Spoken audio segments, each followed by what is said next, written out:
Hate you for you being smart. Hate you for you being.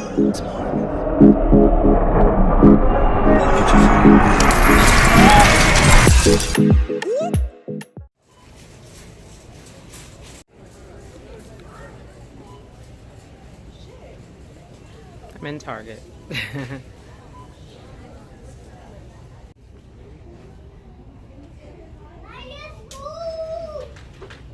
What's up, what's up, what's up? It's Curry Spice back with another video, and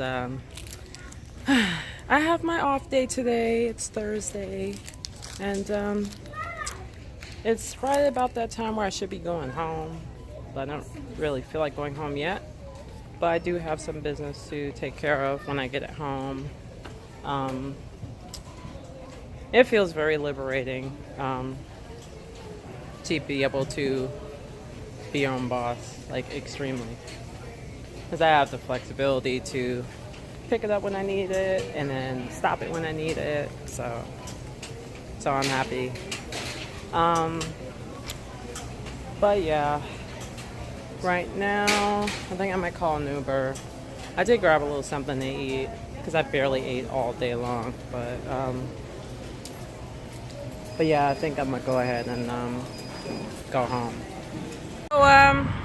So yeah, I just left Target, and oh, my bad. So I just left Target, and so what I want to talk about today is so when I went to that Entrepreneur Day event in the last episode, I mentioned that ever since I joined the business, I've been feeling the evolution. I feel unrecognizable to myself. And it's so funny I said that because I'm even more unrecognizable to myself now than I was when I said that in the video just a few days ago. So it's like I'm evolving at a fast pace, and it's crazy. I'm telling you, it's crazy. I'm just very excited for this year. This year has been amazing for me thus far, and the year's it hasn't even ended yet. And you know what? I could do a year-end video. I'll do a year-end episode because we still have another 2 months left, 2.5 months left. But yeah. But I'm loving 2018, and I knew there was something about this year. I knew that was going to be my year.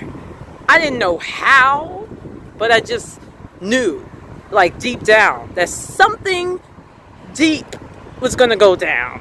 And not just one deep thing went down, but there were several deep things that went down this year. And it's like, oh my God, I'm so happy. And my mindset has changed to the point where, even though it's just the beginning, but I understand the recipe for success. I get it now. I got a taste of it. And you walk like an entrepreneur, you talk like an entrepreneur, you're an entrepreneur. It's like one of those things. But you just have to keep going with the craft. So you have to gotta keep going with it. Keep going with it. Pick up the momentum. Watch as many videos as you can that motivate you.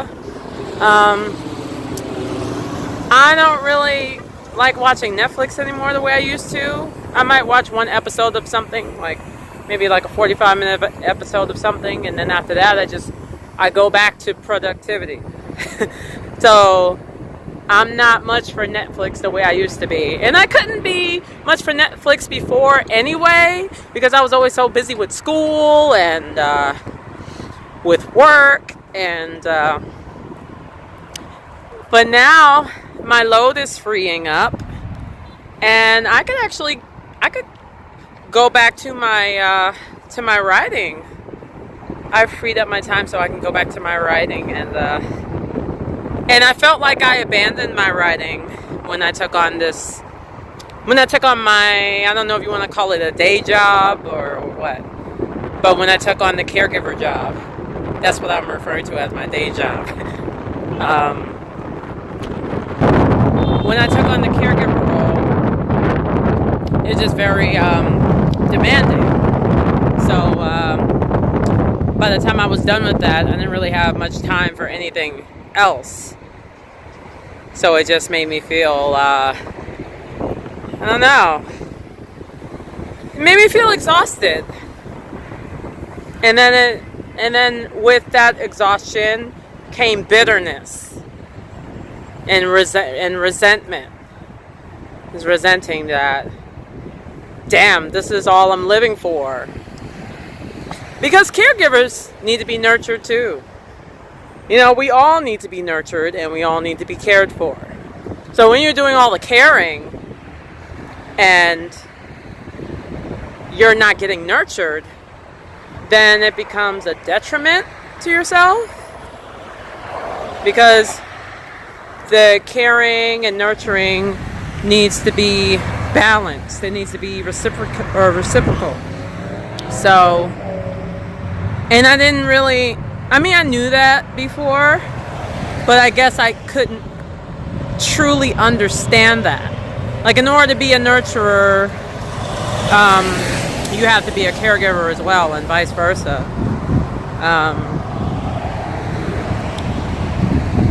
Because if you were never a caregiver, you won't know what it's like to care for someone because you don't have the experience to back it up. And same for nurturing, you know? You're not going to know what it's like to nurture if you don't have the experience to nurture others, you know? So,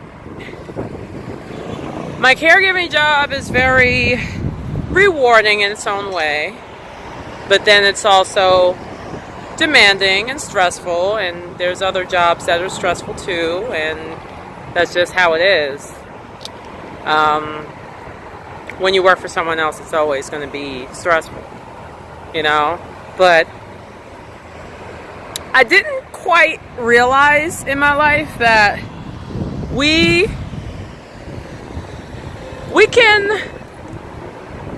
have the ability to pick our own poison. We have more control over our life than we are letting on. And I know we tend to be victims of circumstance, or at least I was. And like my situation is not 100%. I have things I'm still working through. Like I said, I still have things I'm working on. So, but I think the big difference is my mindset is way better today than it was about this time a year ago. Way better. My mindset is way better. Oh my God, I can't even believe how I evolved. It's crazy. And it's tear-jerking in a way, actually. Because it's like, if all this can happen, and I can withstand the test of time, then I'm freaking unstoppable. You know? I'm freaking unstoppable. I can do anything. You know, I can do anything I want to do. And I love that sense of power, you know? I love that sense of power. It makes me feel so, I feel so alive, you know? So, yeah, I just wanted to share that.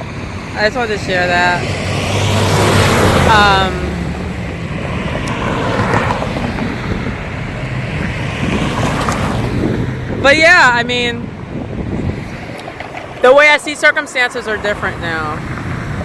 I had a test of time just a few days ago.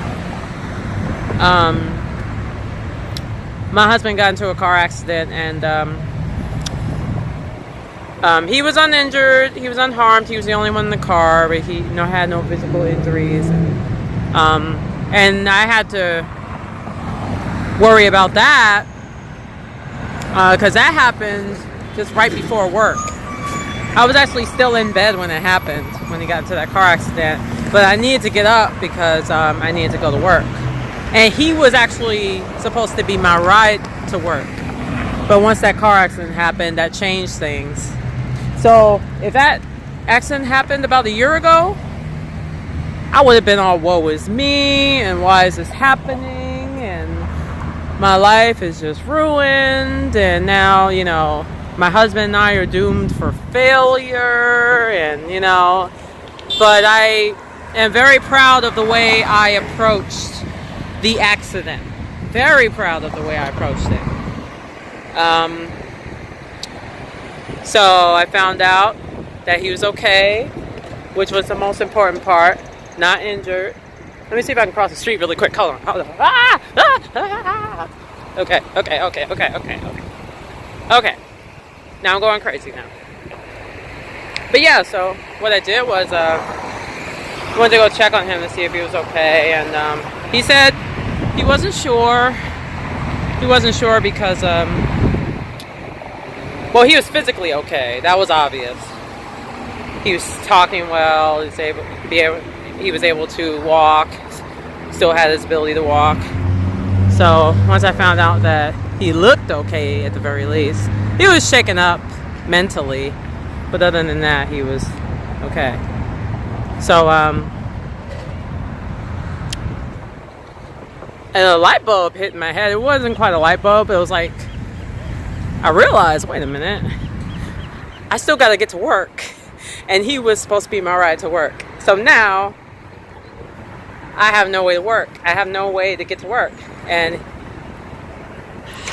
I usually have bus fare. I'm going to sit down. I usually have bus fare to get to work on my own. But, got something in my hair. I usually have bus fare to get to work on my own. But this time, like about the time the accident happened, I didn't have bus fare. So I was solely relying on my husband to get to work. And when the accident happened, for a millisecond I had like a freak out moment. Like, oh shit, like, how am I gonna get to work? And money's been tight lately, and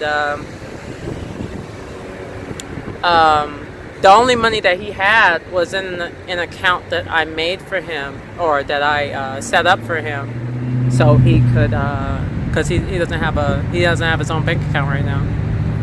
So the only money that we had, or he had, I should say, is the money that was meant for the rental car place, and they were going to take that money for damages. It was like $300 something in the account, and they were going to take it for damages. And I asked my husband, I said, because I knew about the money, I said, well, what about that money in your account, or my account rather? And he was saying, no, that's for the rental car place. They're going to take that money for damages. They'll put it towards damages for the car. And then my husband was telling me about this $2,500 deductible that he would have to pay in order to get a brand new car, or at least a car that has been tarnished by any car accident, you know, like a fixed up car or whatever. They'll just give him a new car. But he doesn't have $2,500 that he's just sitting on like that. So he's like stuck. He's like stuck in this situation. And he was using that rental car towards his Uber and Lyft business, because he's an Uber driver and a Lyft driver right now. So when he said he had the $2,500 deductible that he would have to pay in order to get a new car to be back on the road, I'm like, okay, so it sounds like you're stuck. So that car accident instantly, like, he became jobless, like, instantly after that car accident. Instantly. So then I said, you know what? So that money, the $300 something that was in my account that the rental car place was going to take for damages, I said, you know what? I don't have any money, and that's the only money we have access to at this moment. So you're going to have to let me dig into that for $43 so I can get my bus fare, because I still have to go to work. And he was telling me I shouldn't do it, but I had like this moment of like where I kicked into survival mode. I was like, no, like as long as I can walk and breathe, I'm getting to work. I'm getting to work, because it doesn't make sense for two of us to be jobless. It doesn't make sense. Like, you know, he could always get another job. He's living and breathing still, thankfully unharmed by the accident. He can get another job. And I mean, technically I could too, but I wanted to be able to keep the job that I already have, because it's easier to keep the job I already have versus going out and looking for a new job. So I went in, even though he told me don't do it. I had to take that money from what was meant for the rental car place, and I had to go ahead and thank you. No. I know. You want to say hi to YouTube? No. Yeah. I'll say hi to YouTube. What's up? Hey, what's up, YouTube? This is Zach. Hey, guys. What's your name? Melissa. Melissa. Well, I'm Zach. I just said it, right? Nice to meet you. Nice to meet you too. Have a good day.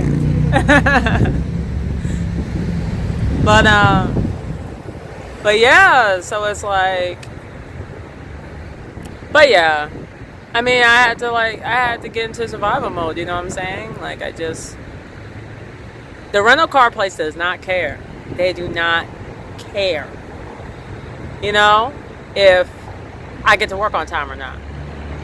They don't care if I am trying to keep my job and I need a bus fare. They don't care about that. So I had to make a survival of the fittest type decision, like quick on the fly, you know. And it seems like a vulture on his account like that, or on my account, but on his money like that. But what else was I supposed to do, you know? And I don't regret that decision. I don't regret it. I'm actually proud of myself. I know I'm giving you guys a lot of information. It's kind of personal, but I just wanted you to kind of understand where I'm coming from. I want you to kind of get an idea of where my head is at. So it's time to survive. It's time to not even survive, but it's finally time to start living and stop just barely surviving. It's time to start living. And